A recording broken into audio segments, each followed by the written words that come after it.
अच्छा, बस बढ़िया यार। खत्म हो गया वो एग्जाम कॉलेज के, अभी भी है?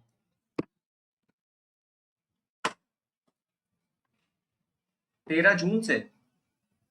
कब तक है 13 जून से? दो 2 ही दिन में?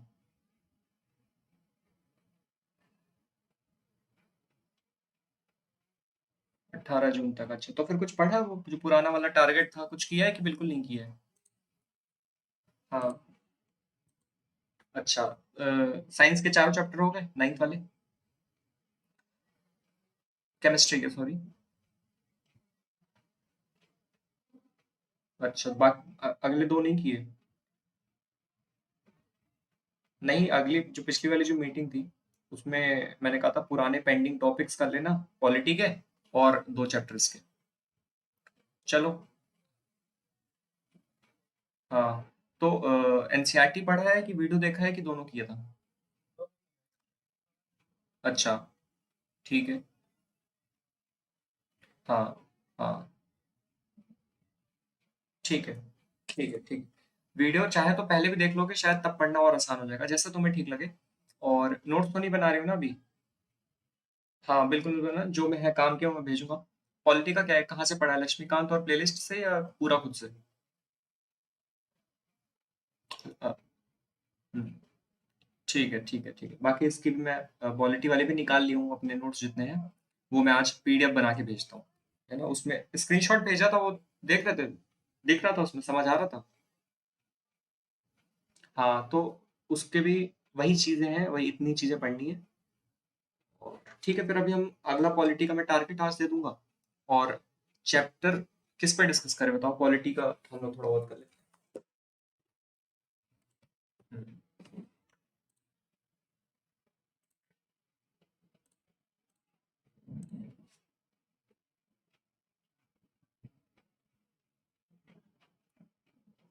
मैं अपना वीडियो बंद करता हूँ, स्क्रीन दिख रही है ना?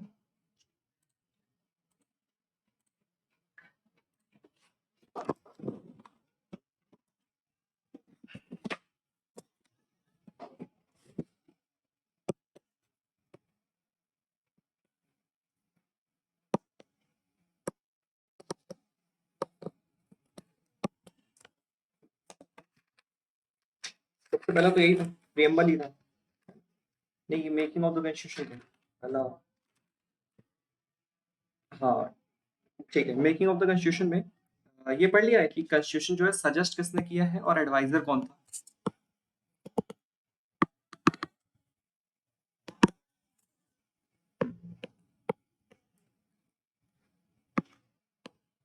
नहीं याद आ रहा है? अच्छा, ये एम एन रॉय है और ये एडवाइजर है बी एन राव। ये क्वेश्चन पी वाई क्यू भी है, आया हुआ है, ये सीपीएफ में आया है। मुझे ईयर याद है सीपीएफ वाला, 21 में आया था शायद। सीपीएफ जानते हो ना, एग्जाम नहीं जानते हो अभी? ठीक है। हम्म।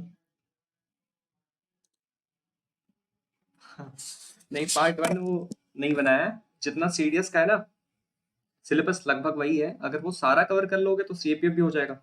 और एक पर्टिकुलर चीज ही कवर करोगे, ज्योग्राफी, पॉलिटी और थोड़ी सी करंट अफेयर, थोड़ी सी साइंस, तो सीडीएस के लिए है। और सीपीएफ में क्या है कि सब कुछ कवर करना है, इकोनॉमिक्स भी नहीं छोड़ना है, हिस्ट्री भी नहीं छोड़ना है, एनवायरमेंट भी नहीं छोड़ना है, बस ये अंतर है। बाकी पॉलिटी पॉलिटी उतनी ही आती है, साइंस भी उतनी ही आती है। अगर अच्छे से करोगे तो ये भी हो सकता है। हाँ, हाँ। एफकेट तो बहुत इजी है। एफकेट में कोई बहुत ज्यादा इशू नहीं है, एफकेट बड़ा इजी है। एफकेट आराम से हो जाएगा। चलो, मैं यही सामने ही पूछ लेता हूँ ना, लिख लिख के टाइम ज्यादा लगता है। ऐसे कर लेते हैं। ठीक है। और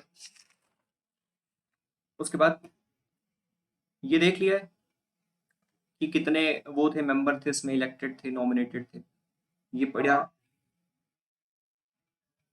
हाँ, ठीक है। नंबर ना भी याद हो तो कोई बात नहीं, इसमें इंपॉर्टेंट ये आ सकता है स्टेटमेंट बेस्ड में कि जो सारे के सारे मेंबर थे कंस्टिट्यूंट असेंबली में, जो कि 6 दिसंबर 1946 को फॉर्म हुआ, सारे के सारे इलेक्टेड थे कि सारे के सारे नॉमिनेटेड थे? हाँ, तो ये स्टेटमेंट ये याद रखना कि पार्शली इलेक्टेड और कुछ पार्शली नॉमिनेटेड थे। यूपीएससी क्या करता है ना, वो स्टेटमेंट को टेढ़ा कर देता है, वो कहता है कि ऑल मेंबर्स वर इलेक्टेड, तो यहाँ हमें पहचानना है। ठीक है। और प्रेसिडेंट कौन थे, और टेम्परेरी प्रेसिडेंट पहला कंस्टिट्यूंट असेंबली।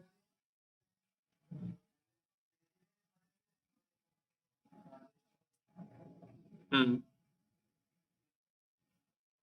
हाँ, नाम याद रख लो सर, नाम याद रखना इंपॉर्टेंट है, सच्चिदानंद सिन्हा। वाइस प्रेसिडेंट कौन थे, दो लोग थे। हाँ वो कई बार पढ़ के हो जाएगा, मैं इंपॉर्टेंट इंपॉर्टेंट बताते चल रहा हूँ। वाइस प्रेसिडेंट में है एच सी मुखर्जी और कृष्णामचरी, वी टी कृष्णामचरी, ये काम का है।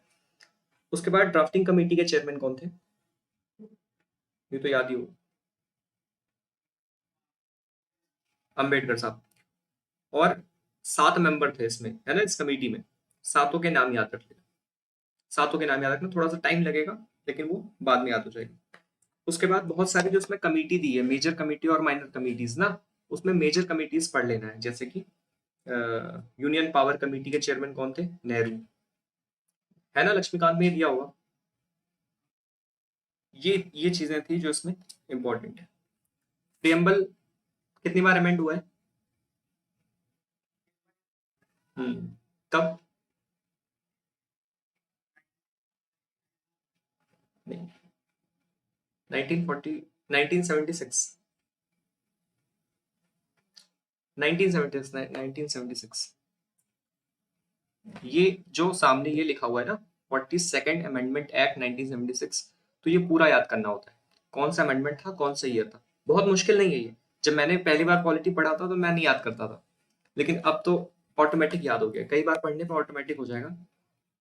हाँ वो क्या है कि 42nd अमेंडमेंट एक्ट 1976 में बहुत सारे अमेंडमेंट किए गए, इसलिए इस वाले अमेंडमेंट को वो भी कह देते हैं, हम क्या कह देते हैं, मिनी कॉन्स्टिट्यूशन, कहीं दिया होगा। ऑब्जेक्टिव रेजोल्यूशन किसने पास किया था। हाँ, प्रियम्बल के लिए कि हम ऐसा ऐसा संविधान बनाने वाले हैं। पंडित ने मिस हो गई होगी, सामने ही दिया है लेकिन पंडित नेहरू ने किया था। तो एक बार ये भी क्वेश्चन आया हुआ है कि objective resolution was move by Rajendra Prasad, तो स्टेटमेंट गलत है कि सही है। हाँ बिल्कुल सही, क्योंकि पंडित नेहरू ने किया था। उसका प्रेमबल जब पढ़ लिया तो याद हुआ या अभी नहीं याद हुआ, कई बार पढ़ने से याद हो जाएगा वो। हाँ, इसका जो ये ऑर्डर है ना, sovereign socialist secular democratic Republic, ये ऑर्डर याद कर लेना। और इसमें कौन सी डे मेंशन है इस प्रेम्बल में, 26 नवंबर 1949, है ना, इस दिन को हमारा वो बन के तैयार हुआ था। और इसमें ये इंपॉर्टेंट है, कौन से 3 वर्ड जो हमने एक बार अमेंड किया है, कौन से 3 वर्ड बाद में ऐड किए गए हैं, याद है। हम्म। हाँ हाँ, इसी में हम कंफ्यूज हो जाएंगे, सोशलिस्ट लिखें कि सोवरन लिखे, है ना, तो उसको अच्छे से याद कर लेना। मैंने सिस बताया था, सिस्टर वाला, बहन वाला जो सिस कह देते हैं हम लोग, SIS, बीच वाला तो इंटीग्रिटी है, याद ही रहेगा। एस से सोशलिस्ट और एस से सेक्युलर, ये 3 वर्ड जो है बाद में ऐड किए गए हैं। हाँ ठीक है, ये काम का चीज है। और ऑब्जेक्टिव रेजोल्यूशन जो पास हुआ है उसकी डेट भी इसमें दिया हुआ है, 13 दिसंबर 1946, ये भी ध्यान में रखना है। फिर ये सारी चीजें तो पढ़ के खुद समझ जाओगे, जस्टिस कैसी है, लिबर्टी क्या है, इक्वालिटी क्या है, फ्रेटर्निटी क्या है, उसका पूरा एक्सप्लेनेशन रखो तो पढ़ लेना, उसमें कुछ याद करने वाली चीज नहीं है। हम्म। हाँ हाँ बिल्कुल ठीक है, ऐसे ही होता है, पहली बार में नहीं याद होता, इसको दोबारा पढ़ोगे तो देखोगे, 3 बार पढ़ लोगे, जब 4 बार पढ़ लोगे तो कहोगे ये क्या है, सब कुछ तो याद ही है, बस एग्जाम के पहले रिवाइज करना रहेगा। अभी मत बनाओ यार, जो मैं भेजूंगा ना वो उसको देखते चलना, क्या इंपॉर्टेंट चीज है वो तो पता ही चल जा रहा है तुम्हें। जब जब तुम दोबारा पढ़ लोगे तो नोट्स बनाना बड़ा आसान हो जाएगा कि अरे वाह ये तो लिखना ही नहीं है ना, या फिर ये तो लिखना है। अभी क्या है कि सब कुछ लिखते जाओगे, तुम डेमोक्रेसी की डेफिनेशन भी लिखते जाओगे नोट्स में, वो नहीं करना है, एग्जाम निकालना है। फिर इसमें ये काम का आता है कि preamble part of the constitution है कि नहीं है, इसमें 3 केस हुए हैं, याद है, अभी सामने बुक रखे हो नहीं रखे हो। अच्छा PDF है, हाँ देखते चलो, उसमें 3 केस है ना, बेरोबरी यूनियन केस है, फिर केशव नंदी भारती केस है, और एक LIC ऑफ इंडिया केस। तो इसमें ये पढ़ना है कि पहला वाले में कहा है कि प्रेम्बल कॉन्स्टिट्यूशन का पार्ट नहीं है, दूसरा जो केस है उसमें कहा कि है, और तीसरा में कहा कि हाँ है, it is an integral part of the constitution. तो ये तीनों केस याद रखना है। इसमें जो सेकंड वाला इंपॉर्टेंट केस है, केशव नंदी भारती केस 1973, ये बहुत ही इंपॉर्टेंट केस है पूरी पॉलिटी के पर्सपेक्टिव से, कई बार पढ़ोगे तो पता चल जाएगा। उसके आगे हमने ये पढ़ा ओवरव्यू। फंडामेंटल राइट्स याद कर लिए, कौन से क्या है, राइट टू इक्वालिटी 14 से 18 है, 1900 ऑलमोस्ट, ठीक है। और इसमें सबसे इंपॉर्टेंट ये है कि कौन से फंडामेंटल राइट है जो सिर्फ इंडियन सिटीजन्स को अवेलेबल है, ये नहीं याद किया है। एक टेबल बनी हुई है, एक टेबल बनी हुई है, वो देख लो, 15, 16, 19, 29, 30। ये मैंने एक बार याद किया, मुझे इतनी हेल्प हुई है, ये ओनली फॉर इंडियन सिटीजन है। कई बार ये क्वेश्चन मुझे तो हेल्प किया है, तुम भी याद कर लो। 15, 16, 19, 29, 30। उसके बाद एक क्वेश्चन ये आता है कि फंडामेंटल राइट्स जो ये हमारे हैं, कौन से ऐसे फंडामेंटल राइट्स हैं जिसको इमरजेंसी में भी हम वो नहीं कर सकते, विदड्रॉ नहीं कर सकते। तो वो है आर्टिकल 20 और 21। ये सब दिया है, और जो मैं भेजूंगा उसमें भी साफ साफ दिया होगा, इसको कई बार पढ़ोगे तो याद हो जाएगा। 2021 याद कर लो, कोविड 2021 में हम लोग घर आए थे, तो 2021 ऐसे याद कर। फिर अगला आता है फंडामेंटल ड्यूटी। फंडामेंटल ड्यूटी, जैसे हमारे पास कुछ फंडामेंटल राइट्स हैं, वैसे ही कुछ फंडामेंटल ड्यूटीज भी हैं। तो ये कौन से अमेंडमेंट में ऐड की गई हैं और कमेटी कौन थी? तो ये है 42nd अमेंडमेंट एक्ट 1976 में ही ऐड की गई है, और कमेटी है ये स्वर्ण सिंह कमेटी, सरदार स्वर्ण सिंह कमेटी। कितने फंडामेंटल ड्यूटी हैं? हाँ, 11। तो जो सरदार स्वर्ण सिंह कमेटी थी, इन्होंने 10 फंडामेंटल ड्यूटी दे दी थी, और जो 11th है राइट टू एजुकेशन वाला, वो बाद में ऐड हुआ है। तो वो कब ऐड हुआ है? ये है 86th अमेंडमेंट 2002 में, 2002 में, हाँ। 2009 क्यों याद आ रहा है?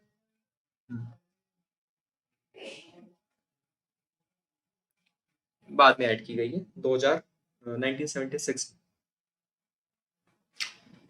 फिर इमरजेंसी याद है, 3 है, 52, 56, 60। कौन सा है फाइनेंशियल नंबर? हाँ, आर्टिकल नंबर, आर्टिकल याद करना पड़ता है, याद हो जाएगा। ऐसे याद करो, 352। हाँ। हम्म। नहीं, ऐसे लाइन से याद करो ना पहले। हाँ, पहले नेशनल इमरजेंसी हो गया, उसके बाद स्टेट इमरजेंसी हो गई, उसके बाद final, final emergency, financial sorry. 352, फिर 4 और ऐड कर दो 56, 4 और ऐड कर दो 60। ठीक है। और फाइनेंशियल इमरजेंसी कितनी बार लगी है देश में?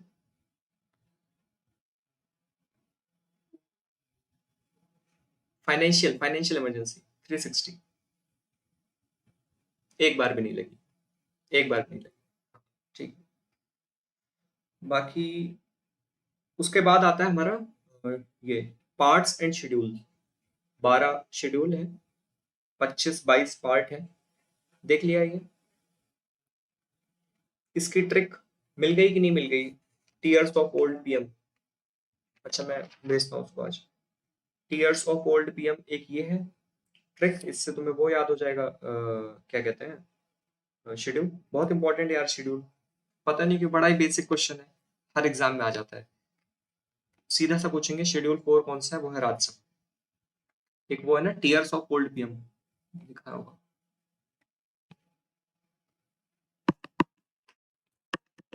ये मेरी ट्रिक नहीं है, ये चलती है, सभी को पता है।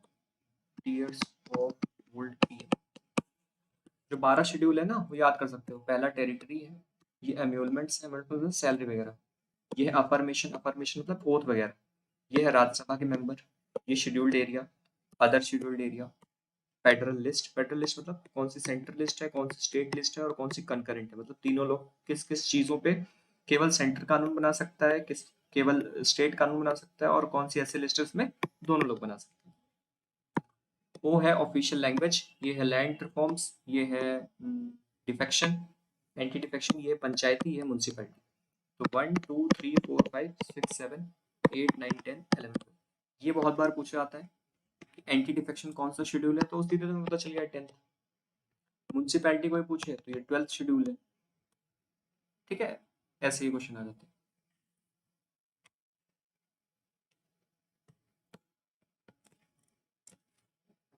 ठीक है, तो ये याद कर लेना, और ऐसे ही जो पार्ट है उसकी भी एक ट्रिक है, वो भी याद कर लेना। जो ज्यादा इंपॉर्टेंट है वो मैं बाद में बताता हूँ, इसमें से कौन कौन सी याद करनी है। अच्छा, उसके बाद ये पढ़ लिया कि कौन कौन सी चीजें हमने किस किस कंट्री से ली है, बोरो। हाँ, ठीक है, बहुत ही इंपॉर्टेंट है। और जो सबसे फेमस है वो वाली मैं बता देता हूँ।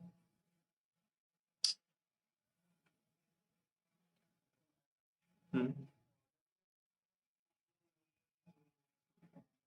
हाँ हाँ, तो क्या चीज किससे लिया है वो हमें याद करना है।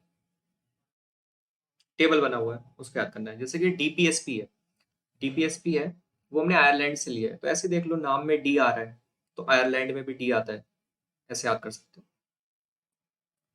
फिर जो कंकरेंट लिस्ट है, कंकरेंट लिस्ट क्या है, अभी अभी मैंने देखा बताया था कि जिसपे सेंटर और स्टेट दोनों कानून बना सकते हो, उसे कंकरेंट लिस्ट कहते हैं, है ना। इंग्लिश में भी ये तो नाम से पता चल रहा है। तो ये किससे लिया, ऑस्ट्रेलिया से लिया है। तो ये जो चीजें हैं टेबल पूरी याद कर लेनी है अच्छे से, और बाकी मैं ये वाला पेज भेज देता हूँ। उसका अगला चैप्टर था यूनियन एंड इट्स टेरिटरी। अच्छा, ये अभी नहीं हुआ ठीक से। ठीक है, इसमें आर्टिकल बहुत ये पूछा तो नहीं जाता है, लेकिन पढ़ लो 1 2 3। हाँ, आर्टिकल 3 इंपॉर्टेंट है। उसके बाद यहाँ पे लैंग्वेज वाली चीजें आती है। अच्छा, ये पढ़ा नहीं है तो शायद नहीं समझ आए। लैंग्वेज की 3 कमेटी हैं, धार कमीशन, फिर जेवीपी कमेटी, फिर आया फजी अली कमीशन। ये तीनों इंपॉर्टेंट है, तीनों कमीशन पढ़ लेना। ठीक है, यहीं तक का टारगेट दिया हुआ था पहला। कोई ऐसा चीज जो ना समझ आया हो, तुम्हें पूछना हो तो अगर मुझे पता हो तो मैं बता दूंगा। ये सब समझ आ ही रहा है, इंग्लिश है, बेसिक ही है मुझे लगता है। हाँ हाँ। हम्म।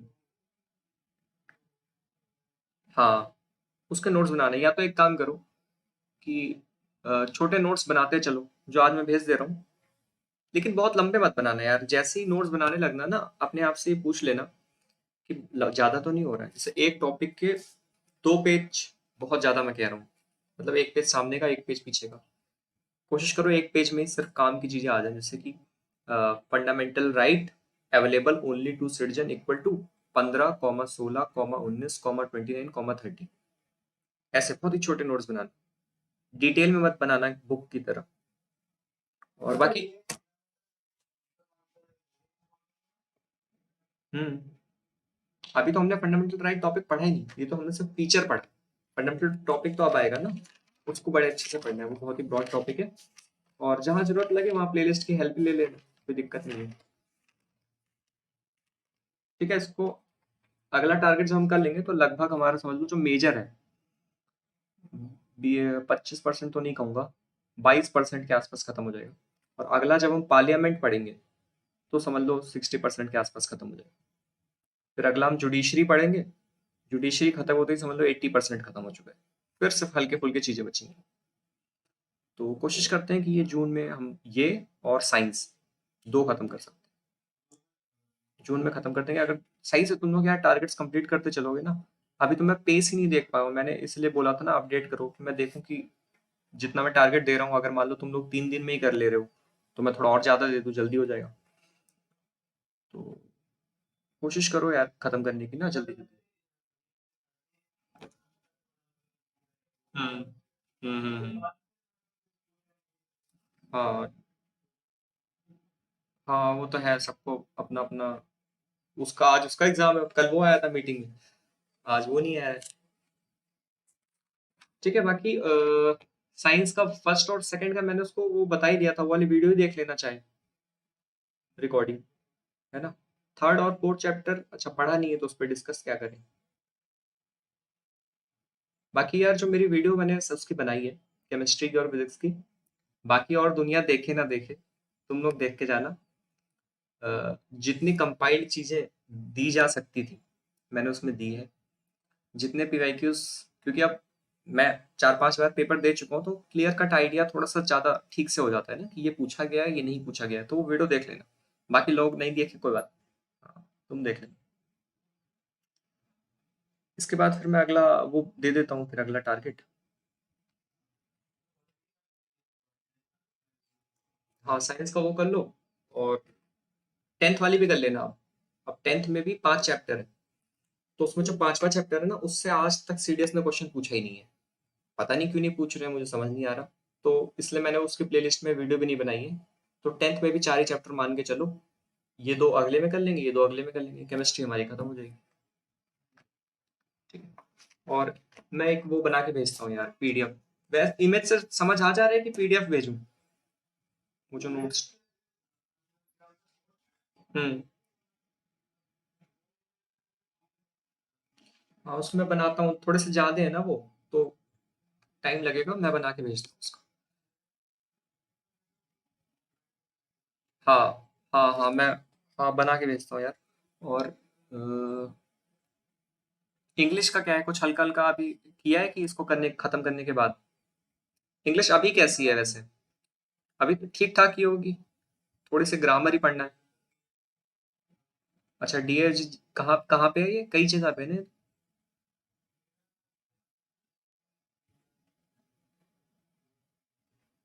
अच्छा अच्छा अच्छा।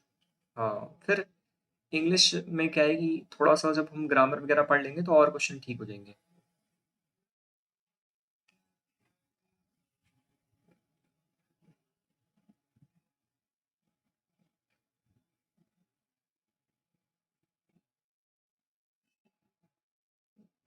एप्टीट्यूड है, हाँ। एप्टीट्यूड है। अच्छा, अभी एक बार भी सीखा नहीं है? एप्टीट्यूड ट्रिक वगैरह भी नहीं आती?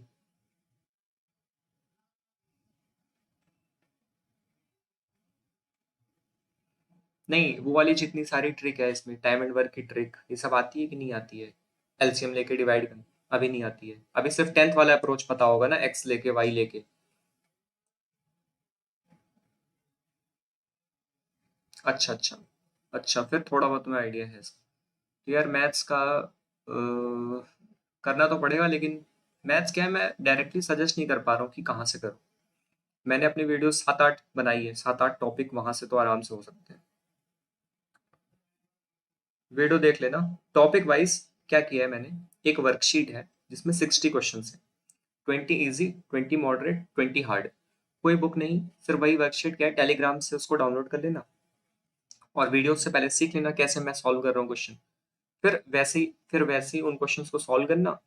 फिर वीडियो प्ले करना कि मैंने कैसे किया है, मैंने सॉल्यूशन दिया है उन 60 क्वेश्चंस का ना, सॉल्यूशन सामने सॉल्व किया है। तो वो देख लेना, 7-8 टॉपिक वो कवर हो जाएंगे।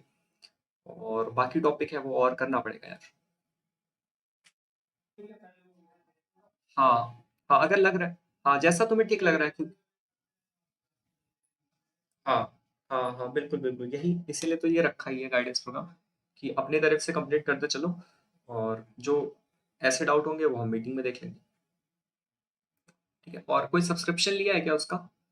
ग्रेड उसका क्या कहते हैं, टेक्स्ट बुक वगैरह का, मॉक का? नहीं, अभी ले लेना। मेरे ख्याल से उनका पूरा पैकेज ही आता है डिफेंस का ना, उसमें एफकेट, सीडीएस, सीपीएफ तीनों मिल जाता है। 300 रुपए के आसपास होता है वो। टेक्स्ट बुक नाम से वेबसाइट जानते होगे? तो उसमें क्या है ना, एफकेट का जो एग्जाम है उसके लिए मॉक इंपॉर्टेंट होता है। सीडीएस के लिए मॉक इतना इंपॉर्टेंट नहीं है। लेकिन सीडीएस में हमारा मैथ्स भी है, तो हमें मैथ्स के 1-2 मॉक देने चाहिए। तो मॉक ले लेना, मॉक ले लेना, जितनी जल्दी हो सके ले लेना, क्योंकि लेना है ही। तो मैथमेटिक्स के प्रैक्टिस जो है मॉक के थ्रू हो जाएगा, वहीं पे पीवाईक्यू हो जाएंगे। तो हाँ, टेक्स्ट बुक का मॉक लेना, 300 350 के आसपास आता है मेरे ख्याल से। कुछ ऑफ भी लग जाता है उसमें। टेक्स्ट बुक का ही ले लो, टेक्स्ट बुक का ही ले लो, हाँ। टेक्स्ट बुक का ही ले लो। ठीक है, फिर और कुछ है, या फिर मैं फिर अगला टारगेट दे दूंगा उसमें, है ना? हम्म। किस चीज का एग्जाम है?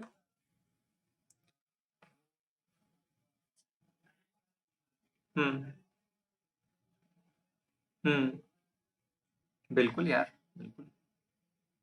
कितनी बार आया हुआ है, मैं अभी मेरे पास पता नहीं है कि नहीं है, मैं दिखाता हूँ।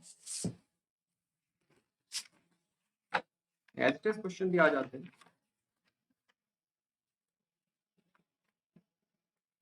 जो थोड़े वैसे वाले हैं वो तो तुम्हें कॉन्सेप्चुअल क्लैरिटी दे देंगे।